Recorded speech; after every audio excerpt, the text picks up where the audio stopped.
Bonjour et bienvenue dans la quotidienne de School TV, l'émission qui vous raconte l'éducation au quotidien. Au sommaire, aujourd'hui, stress de l'orientation, angoisse des mauvaises notes. On va prendre une grande respiration avec Sandrine Dirani. Elle est l'invitée du Grand Oral et sa spécialité, c'est l'éducation en mode zen.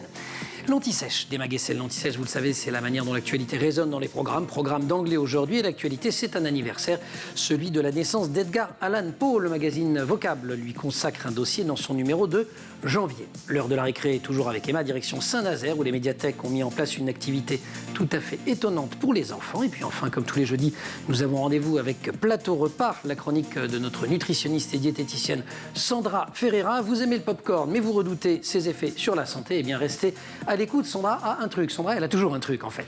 La quotidienne de School TV, c'est maintenant. C'est parti. Grand Oral. Parcoursup saison 6, c'est parti ou presque. La plateforme ouvre le 18 janvier et on va régulièrement parler orientation dans la quotidienne pendant toute cette période. Et un des messages qu'on va marteler, c'est que l'orientation ne commence pas et ne s'arrête pas avec Parcoursup. C'est un processus de long terme et c'est bien le sujet du jour et le sujet qu'on va aborder avec la créatrice du site Zen Educ, Sandrine Dirani. Sandrine, bonjour. Bonjour. Vous êtes également autrice de plusieurs ouvrages aux éditions de Book. Il y a notamment Ton meilleur atout, c'est toi. 9 étapes pour mieux se connaître et pour réussir ses études. Et le petit dernier, je maîtrise l'orthographe. 7 pas pour reprendre confiance en soi. On le voit à chaque fois. Alors là, vous précisez qu'il y a des tests et des vidéos avec. Pour celui-ci, qu'il y a des cartes mentales par un champion de mind mapping. C'est des bouquins qu'il faut lire stylo à la main. Oui, tout à fait. En fait, on pense qu'il faut être acteur de ces apprentissages pour apprendre efficacement. Voilà. Et surtout, il faut travailler sur les 3 profils d'apprentissage. Donc, on a tendance à dire qu'on est plutôt visuel, plutôt auditif, plutôt kinesthésique. Pourquoi pas ? D'ailleurs, il y a des tests dans les livres pour savoir quel est votre profil prédominant. Mais tous les neuroscientifiques vous le disent, pour apprendre efficacement, il faut apprendre C'est une combinaison. Voilà, c'est ça. Alors là, j'ai le kinesthésique, il faut que j'écrive. On me donne des devoirs à faire. Le kinesthésique, il est en mouvement. C'est quelqu'un il va bouger, il va se mettre en action, il va faire pour apprendre, il va mettre ses émotions pour apprendre efficacement. Le visuel, bon, bien sûr, il voit, il apprend. Il se crée des images mentales aussi pour apprendre. Et l'auditif, c'est quelqu'un qui entend, qui apprend. Donc lui, c'est le petit génie à l'école, parce qu'en fait, quand le prof parle, il entend, il apprend. Donc c'est extraordinaire. Il m'énerve celui-là. Oui, il nous énerve plus maintenant. Vous rappelez, vous racontez un certain nombre de dispositifs comme la gestion mentale, par exemple. Oui. Est-ce qu'on peut rappeler comment ça fonctionne, par exemple, la gestion mentale ? Vous dites que ça va aider c'est exactement à se trouver. Alors, la gestion mentale, c'est ce qu'on vient de dire maintenant. Ça veut dire qu'il y a 3 profils d'apprentissage et qu'il faut apprendre en combinant ces 3 profils d'apprentissage. Donc, on peut tout à fait, par exemple, envisager de marcher en apprenant son cours. Donc, on est en mouvement et en même temps, on apprend son cours. On peut tout à fait envisager de faire des questions-réponses avec un copain. Donc, les parents, c'est vrai, quand ils ont tendance à dire « Ah non, tu travailles moins bien avec un copain », c'est pas vrai. En fait, on peut travailler super efficacement parce que c'est des questions précises, on y répond efficacement. On peut réciter son cours à ses parents, on peut faire une carte mentale. Donc vraiment, la gestion mentale... Ça marche comment une carte mentale, par exemple ? Alors, une carte mentale, c'est de mettre l'idée centrale au centre, donc voilà. Ouais. Et après, de faire des branches avec des idées qui émergent, qui émanent de cette idée, et après des sous-branches. Et pour pouvoir vraiment la personnaliser au maximum et la faire sienne, c'est de mettre des pictos, des images, des choses qui vous rappellent le mot-clé ou les mots-clés que vous mettez et bien sûr les couleurs que vous aimez. Vous parlez aussi du sketchnoting. Oui, alors c'est pareil, c'est plein d'outils de pensée visuelle, c'est de mettre en image en fait des pensées pour vraiment bien les ancrer dans sa tête. Et on peut mettre en image sans écrire. Par exemple, vous suggérez aux enfants, aux adolescents, mais ça vaut pour les adultes, de prévisualiser leur semaine. Oui, alors de prévisualiser leur semaine, de prévisualiser leur réussite. C'est tous ces exercices de visualisation où quand on s'imagine en train de faire quelque chose, c'est déjà, on met son cerveau en action pour que la chose se réalise. Plus ton cerveau la considérera comme réelle, exactement. Et plus il l'acceptera. Une partie de la manière dont on va essayer de s'inventer un avenir repose sur des croyances. Sont-elles des alliés ou des ennemis ? Je vous ai lu, hein, j'ai la réponse. Vous n'avez pas bien compris. Oui, c'est ça, il n'a rien compris. Non, alors il y a les deux. En fait, on a des croyances, et c'est très bien, parce que c'est comme ça qu'on se construit, sur des valeurs, sur des croyances. Ouais. C'est ça qui crée notre colonne vertébrale. Après, il y a des croyances qu'on appelle les croyances limitantes, qui sont, par exemple, je suis nul en maths. Mais qu'est-ce que ça veut dire, je suis nul en maths, quand on est en 6e ? ou bien moi... Alors, je vais vous expliquer. Je peux vous le dire. Non, vous n'êtes pas nul en maths. En fait, il faut justement briser ces croyances. Ou bien je suis pas fait pour gagner de l'argent, ou bien je suis pas fait pour réussir, ou bien les gens... Personne n'aurait réagi là sur la Non, ça je veux bien, ouais. Ça, je suis fait quand même pour réussir. Ou bien les gens vont se moquer de moi et tout ça. Donc, en fait, il faut briser ces croyances. Donc, déjà, la première étape, c'est d'en prendre conscience. Et la deuxième étape, c'est de créer des croyances qui vont aller les contrer, ces croyances limitantes, pour les transformer en croyances aidantes et pouvoir écrire sa véritable histoire, son propre scénario de vie. Tout ça, je peux le faire stylo en main avec votre livre, je peux le faire sur le site internet Zeneduc. Exactement. Mais sinon, je le fais quoi? Avec mes parents, avec mes enseignants, avec ma famille, avec des professionnels? Alors, on peut le faire avec des professionnels, on peut le faire avec ses amis, on peut le faire en se posant des questions sur soi-même, en prenant des temps vraiment où on se pose des questions sur qui on est, c'est quoi, qui on est, quelles sont les choses qui nous intéressent, notre personnalité, quels sont nos rêves, quelles sont nos aspirations. Puis on peut aussi interroger des gens. Qu'est-ce qui, selon toi, est la chose qui me limite le plus, qui limite le plus ma réussite? Et là, prendre conscience de qui on est, prendre conscience de nos limites pour pouvoir les lever et puis véritablement advenir. Un site internet Zeneduc, 2 livres, dont ton meilleur atout, c'est toi. 9 étapes pour mieux se connaître et réussir ses études. Je ne l'ai pas dit, et j'aurais dû le dire en début d'émission d'ailleurs, puisque tous les outils, je suis allé directement sur cette dimension outils, parce que c'est vraiment le côté livre-outil, moi, qui m'a beaucoup plu, mais sont organisés en 3 parties. Il y a le corps, le cerveau, qui fait partie du corps, mais avec des fonctions particulières, et le cœur. On va reparler de ces 3 fonctions juste après l'anti-sèche.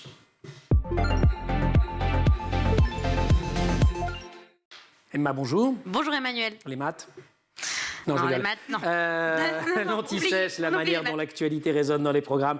19 janvier, et c'est un 19 janvier 1809, pour être extrêmement précis, que naît Edgar Allan Poe, et le magazine Vocable, qu'on aime énormément, lui consacre un dossier dans son numéro de janvier. Eh oui, et je vous avais encore jamais parlé de Vocable. Donc voilà, je suis heureuse de pouvoir le faire.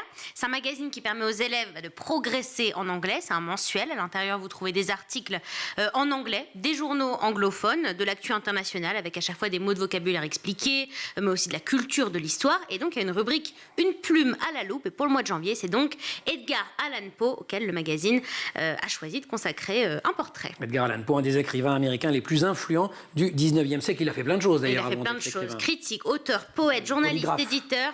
Tout à fait. Et il est souvent présenté comme le père du genre policier et de la science-fiction. Alors, il naît en 1809 et le début de sa vie est marqué d'emblée par un drame. L'année suivant sa naissance, son père abandonne sa famille. Et 1 an plus tard encore, sa mère meurt de la tuberculose. Donc le petit Edgar, il est adopté par un couple. Et c'est pour cela d'ailleurs qu'il s'appelle Edgar Allan Poe. Poe, c'est le nom de famille de ses parents biologiques. Et Allan, celui du couple qu'il a adopté quand il n'avait pas encore 2 ans. Et alors, il lit à ce moment-là, ton meilleur atout, c'est toi. Et non, pardon.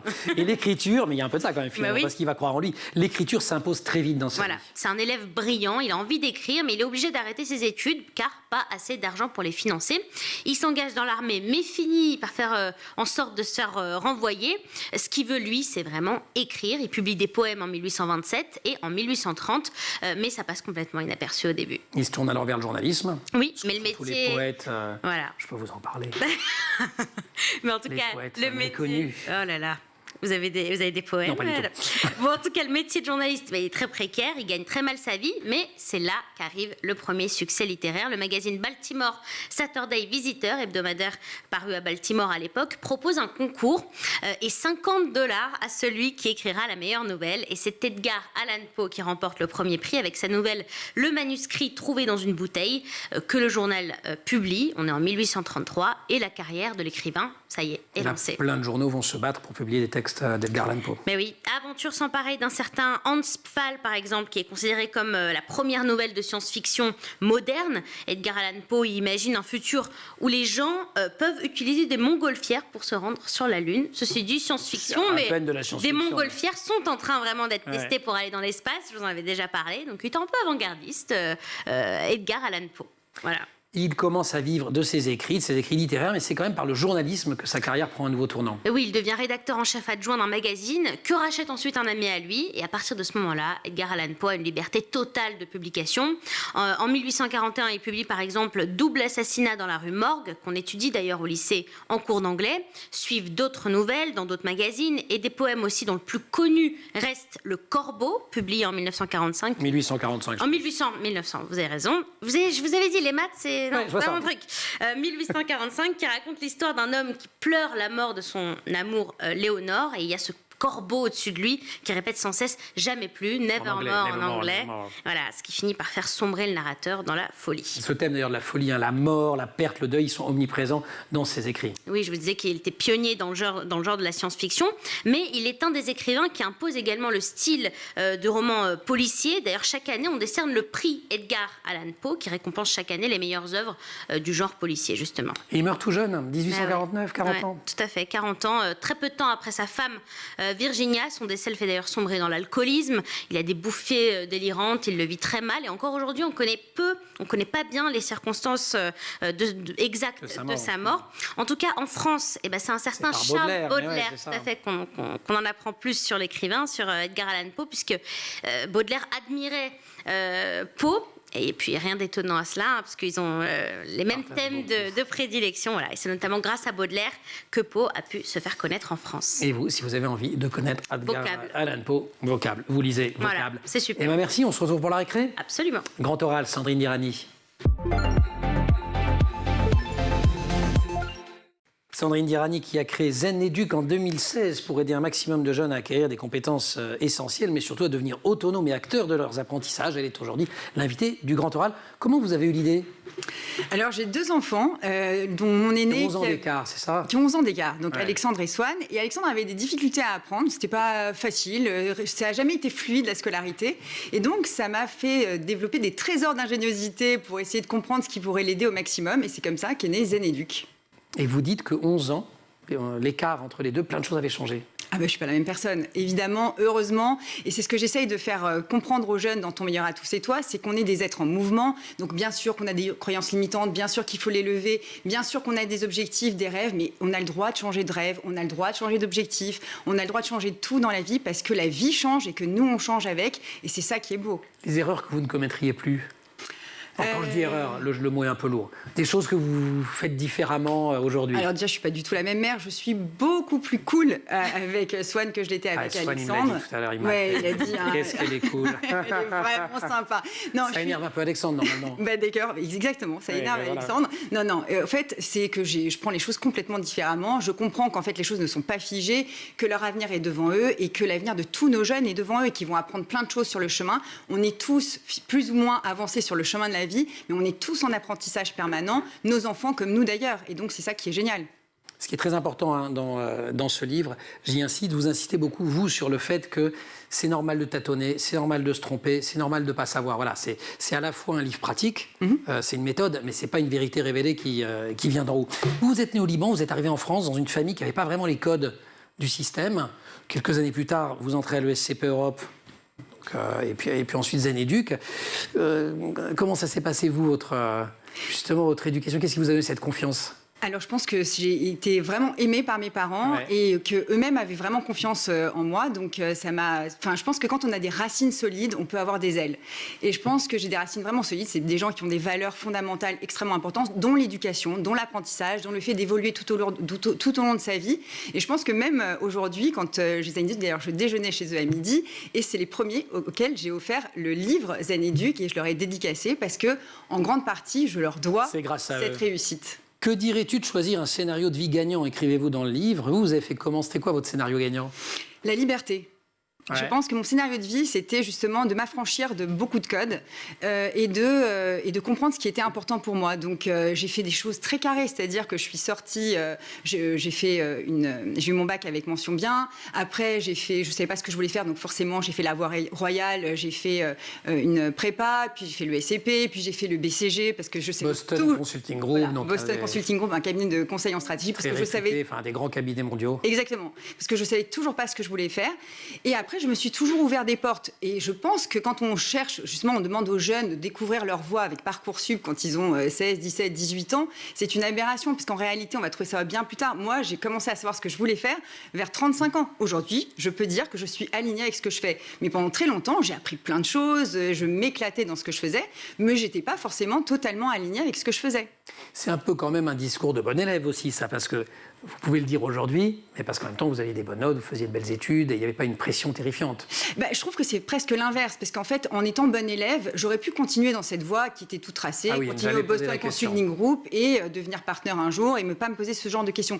Et un jour, j'ai tout abandonné les gens disent pour gagner 2 fois moins. Moi, c'était pour gagner 0 et pour investir dans une boîte. Mais c'est parce que c'était vraiment, je croyais en ce sujet de l'éducation, je continue à croire au sujet de l'éducation, je continue à croire qu'il y a une pépite en chacun de nous et qu'il s'agit de la révéler. Et donc, qu'on soit super bon élève, on va avoir certains atouts, certaines compétences que d'autres n'ont pas, mais un élève qui n'est pas scolaire a forcément plein d'autres talents, plein d'autres compétences. Il faut aller les chercher. Il faut juste aller les découvrir et les développer. Sandrine Dirani, invitée du Grand Oral pour Ton meilleur atout, c'est toi, 9 étapes pour mieux se connaître. Et puis on en dira quelques mots dans quelques instants après la récré. Je maîtrise l'orthographe, 7 pas pour reprendre confiance en soi. Il y a toujours cette notion de confiance qui est centrale dans votre propos. Centrale. La récré.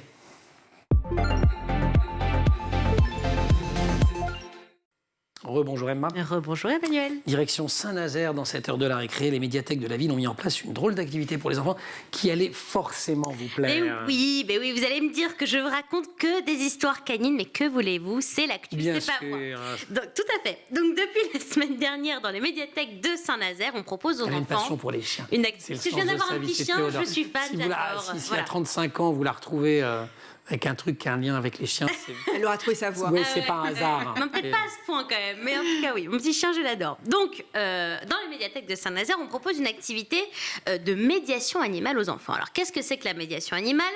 En fait, les enfants font la lecture à Ixo. C'est un chihuahua, mais attention, pas n'importe quel chihuahua, puisque c'est un chien qui a été dressé par une médiatrice animale.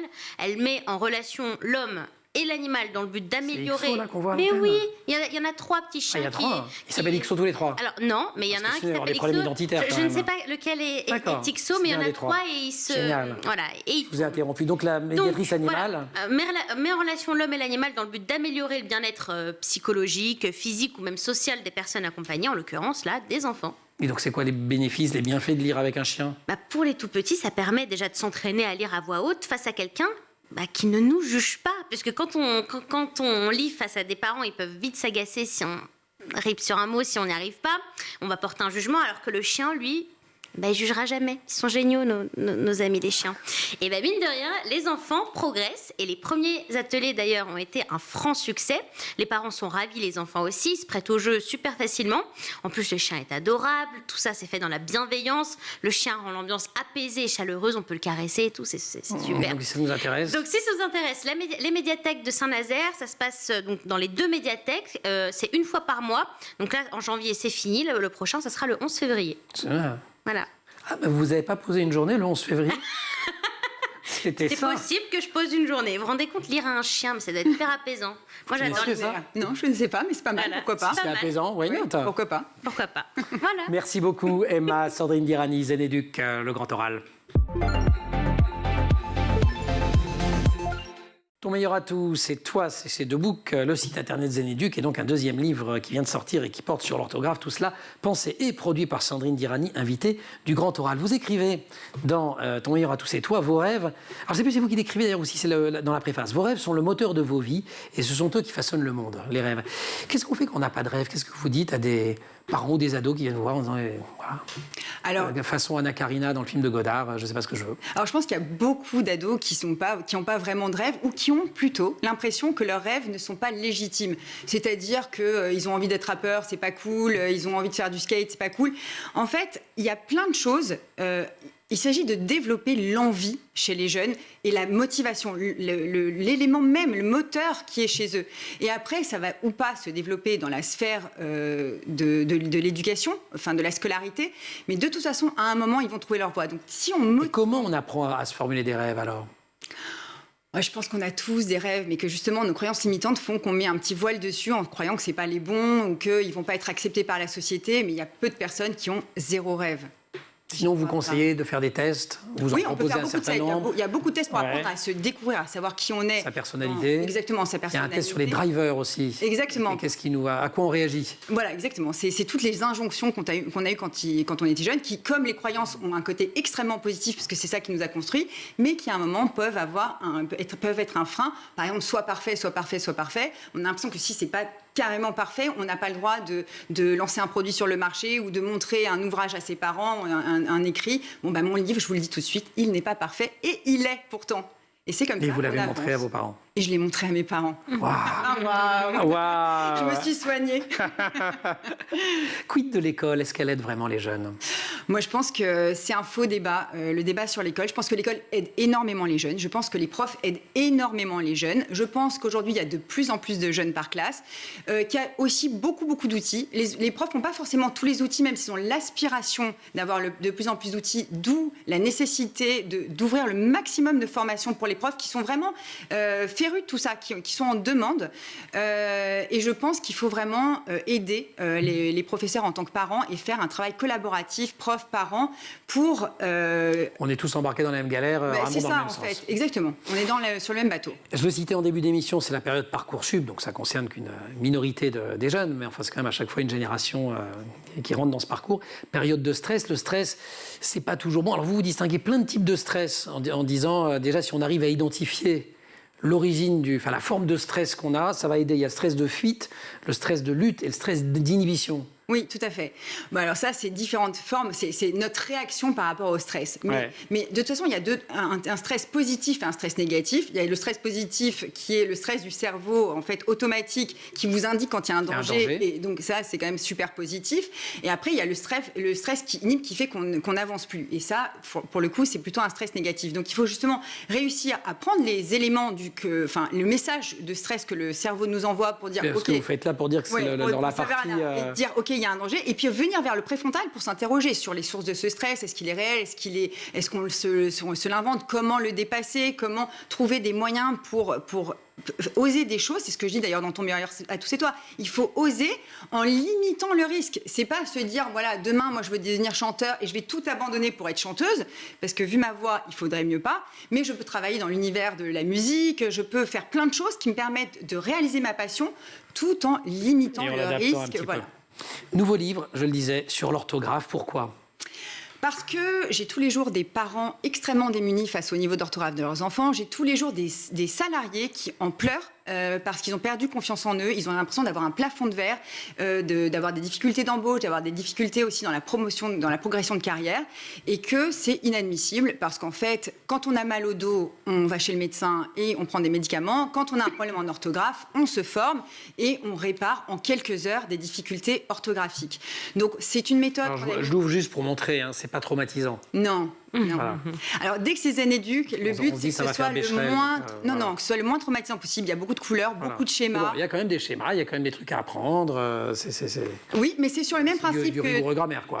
Oui, c'est très rigoureux, c'est la vraie grammaire. Mais on n'utilise pas de mots barbares. Plutôt que de dire complément circonstanciel de lieu, de manière, de temps, ce qui ne veut pas dire grand-chose pour les gens, on dit, on ferme les yeux, on visualise la scène, qui est là, où, quand, comment, pourquoi. C'est la même chose, sauf qu'on ne met pas de mots barbares. Merci beaucoup. Vous restez avec nous, Sandrine? Oui. On va essayer de rester zen aussi en mangeant des pop-corns, ça vous va? Parfait. Super. Emma, pas de pop-corn? Non. Oh, je suis privée de pop-corn. Plateau repas. Merci quand même. Merci.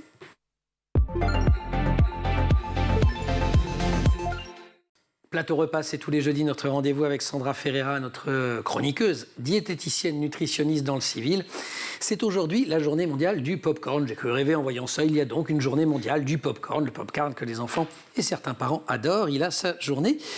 Sandra, bonjour. Bonjour. Pourquoi cette journée mondiale du pop-corn? Alors déjà, surtout, qui a lancé cette journée du pop-corn?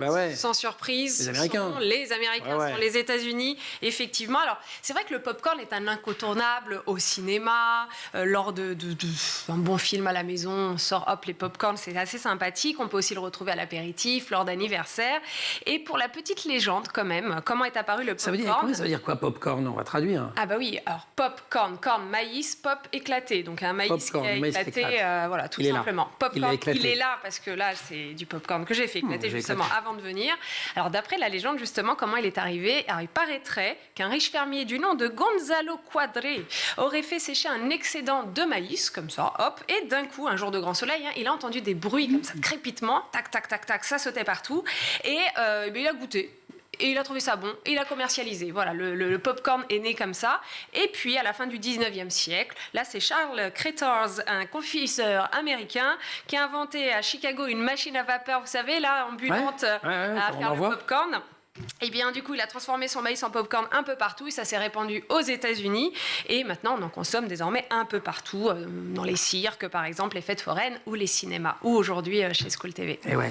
Mais c'est bon pour la santé, ce truc-là. Oui. J'étais persuadée que vous alliez me dire que non. Bah, c'est de ça dont je voulais parler tout de même. C'est vrai que c'est associé souvent au grignotage. Bah oui. Et on le disait bien juste avant, il faut éviter effectivement de favoriser le grignotage. Mais le popcorn, c'est pas si mauvais que ça. Sauf celui qu'on retrouve au cinéma ou l'industriel à mettre au micro-ondes, qui est bourré d'additifs. Mais oui, vous nous avez fait des chroniques pour dire que c'était nul. Alors, attention à tout ce qui est industriel. On va retrouver dedans, par exemple, du diacétyl, un joli mot pour dire que ça donne le goût du beurre au popcorn. On va trouver dedans des huiles hydrogénées. Et c'est toxique. Toxicité neurologique. Toxicité neurologique, voilà. Quand même le doigt comme ça. Avec le doigt comme ça. C'est pas bien, là. Non, c'est pas bien du tout. C'est pas zen. C'est pas bon, ça. Les huiles hydrogénées aussi qui se trouvent dedans.